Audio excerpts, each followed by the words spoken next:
नमस्कार विद्यार्थी मित्रांनो, शुभ प्रभात. मी सागर जगताप सर स्वागत करतोय पुन्हा एकदा आपल्या YouTube प्लॅटफॉर्मवरती. विद्यार्थी मित्रांनो, शिक्षक भरती रिलेटेड आपण वेळच्या वेळी महत्त्वपूर्ण असे अपडेट या चॅनलच्या माध्यमातून घेतच असतोय. आलेली अपडेट अशीच आहे. आपल्याला माहिती आहे मध्यंतरीच्या कालखंडामध्ये विद्यार्थ्यांची पटपडताळणी निश्चित करण्यासाठी वेगवेगळ्या मार्गांचा अवलंब केला जात होता. त्यातलाच हा पॅट नियतकालिक मूल्यमापन चाचणीचं आयोजन करून त्यामार्फत विद्यार्थ्यांची संख्या निश्चित करण्यासाठी वेगवेगळ्या जिल्हा परिषदांनी या पॅटचं आयोजन केलं गेलं होतं. आता यातून कशा पद्धतीने विद्यार्थी संख्या निश्चित केली गेलेली आहे, त्याच्या आयोजनाचा मुख्य उद्देश आणि कधीपर्यंत त्याचं आयोजन झालं आणि आता याच्या संपूर्ण पोर्टलवरती कशा पद्धतीने विद्यार्थी संख्या निश्चित केली जाईल, या संपूर्ण माहितीविषयी आपण या व्हिडिओच्या माध्यमातून संपूर्ण अपडेट घेणार आहोत. तत्पूर्वी चॅनलला नवीन असाल तर चॅनल सबस्क्राइब करायचा आहे, व्हिडिओ शेअर करायचा आहे प्रत्येक या शिक्षक भरतीशी रिलेटेड असणाऱ्या विद्यार्थी मित्रांपर्यंत. आणि जाता जाता जर माहिती आवडली असेल तर लाईकच्या स्वरूपात प्रतिक्रिया द्यायला विसरायचं नाही. आपल्याला माहिती आहे शिक्षक भरती आणि या संपूर्ण प्रक्रिया म्हणजे त्यातली अत्यंत महत्वाची असणारी परीक्षा म्हणजे टीईटी 21 जूनला आपण याला सामोरं जातोय. आणि आपल्याला माहिती आहे यासाठी परिपूर्ण तयारी करायची असेल तर शिंदे सरांचं मार्गदर्शन तर तुम्हाला लाभणारच आहे. आणि खास याच्यासाठीच महागुरु 1.0 बॅचचं आयोजन करतोय. आणि जे रुजू असणारे सेवेत असणारी ज्यांना अनिवार्य केली टीईटी याच्यासाठी खास आपण गुरुवर्य 1.0 बॅचचं आयोजन करतोय, त्यांची सेवा अबाधित ठेवण्यासाठी किंवा प्रमोशनसाठी. पहा या बॅचचं वैशिष्ट्य तुम्हाला स्क्रीनवरती दिसतंय. खुद्द स्वतः बाळासाहेब शिंदे सरांचं मार्गदर्शन, परिपूर्ण अशी तयारी, मराठी आणि इंग्रजी विषयामध्ये अगदी आउट ऑफ मार्क पाडण्याची गॅरंटी. आणि विशेष बाब म्हणजे त्यांच्या समवेत महाराष्ट्रातील सर्वोत्तम टीम तुम्हाला मार्गदर्शक म्हणून लाभत आहे. यावर्षी यामुळे तुमचं पात्रता धारण करण्याचं स्वप्न निश्चित असं होणार आहे.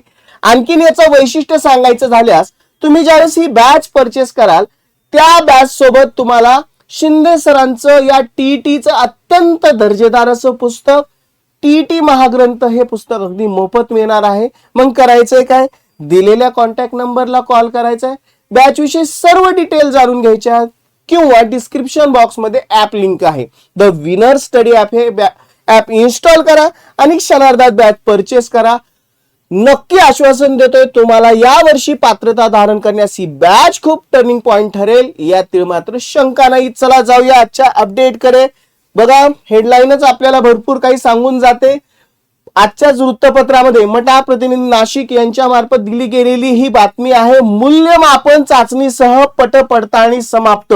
कशा पद्धतीने हे मूल्यमापनाचं आयोजन केलं होतं, मूल्यमापन हा मुख्य उद्देश आणि त्यातून पटपडताळणी म्हणजे विद्यार्थी संख्या निश्चित कशी केली गेली ते बघूयात आपण.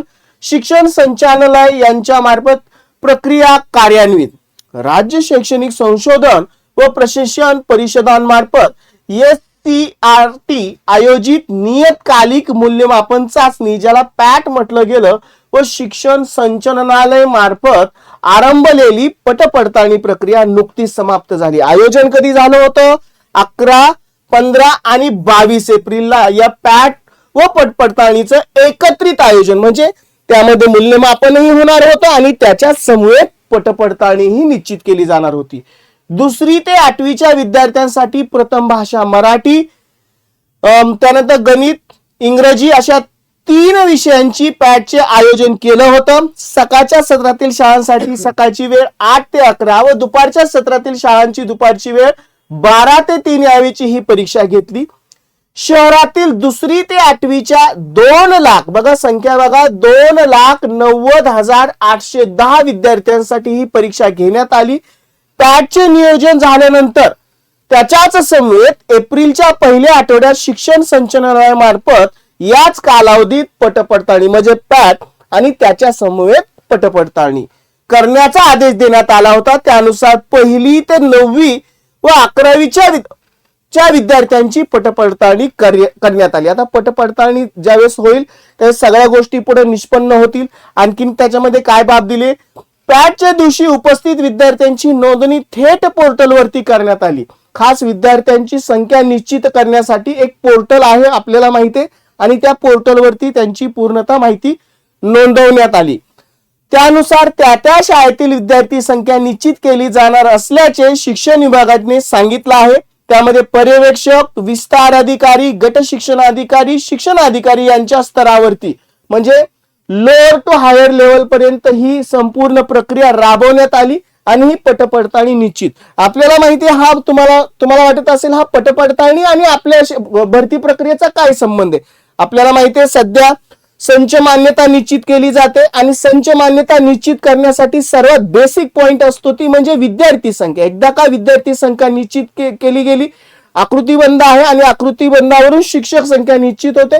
मग त्यातून मग अतिरिक्त त्यांचं होणारं पुनर्वसन, बदली प्रक्रिया आणि याच्यातूनच संपूर्ण जी काही शिक्षकांची आकडेवारी, विद्यार्थी आणि शिक्षकांची संख्या यांचा ताळमेळ लावून जी एकूण शिक्षक आणि रिक्त असणाऱ्या जागा निश्चित होतात आणि त्यातूनच पुढे जाऊन आपल्याला माहितीये ज्याची आपण आतुरतेने वाट पाहतोय म्हणजे झालेली टेट 3 एक्झाम अभियोग्यता चाचणी. आणि आता जी काही सर्वांचं नोंद जे पेपरला त्या होते त्यांची पूर्णतः नोंद पोर्टलवरती झाली. म्हणजे हा विद्यार्थीचा संख्या पाहता ही जे आतुरतेने वाट पाहतायत की एकदा का ही शिक्षक भरती सुरू होईल. ही संपूर्ण प्रक्रिया ज्यावेळेस राबवली जाईल वेगवेगळ्या स्तरावरून विद्यार्थी संख्या निश्चित होईल, शिक्षक संख्या निश्चित होईल आणि त्यानुरूप रिक्त असणाऱ्या जागांची माहिती उपलब्ध झाल्यानंतर आपली जी पुढची कारवाई आहे ती सुकर होण्यास मदत होईल. त्यामुळे या संपूर्ण चालणाऱ्या प्रक्रियेकडे बारकाईने लक्ष देणं गरजेचं आहे. तरच आपल्याला समजेल की ही प्रक्रिया आता कुठपर्यंत आलेली आहे आणि आपल्याला अजून किती गोष्टींसाठी वाट पाहावी लागेल. त्यामुळे या संपूर्ण अपडेट आपल्यासाठी माहीत असणं गरजेचं आहे आणि चॅनलच्या माध्यमातून ते आपण वारंवार विद्यार्थ्यांपर्यंत पोहोचवत असतो. माहिती कशी वाटली कमेंट बॉक्स थ्रू जरूर कळवा. आवडली असेल लाईक करा आणि परत एकदा आवाहन करतोय चॅनलला नवीन असाल तर चॅनलला सबस्क्राईब करायला विसरू नका. विद्यार्थी मित्रांनो परत भेटू अशाच महत्वपूर्ण अपडेट्ससह. Goodbye and take care.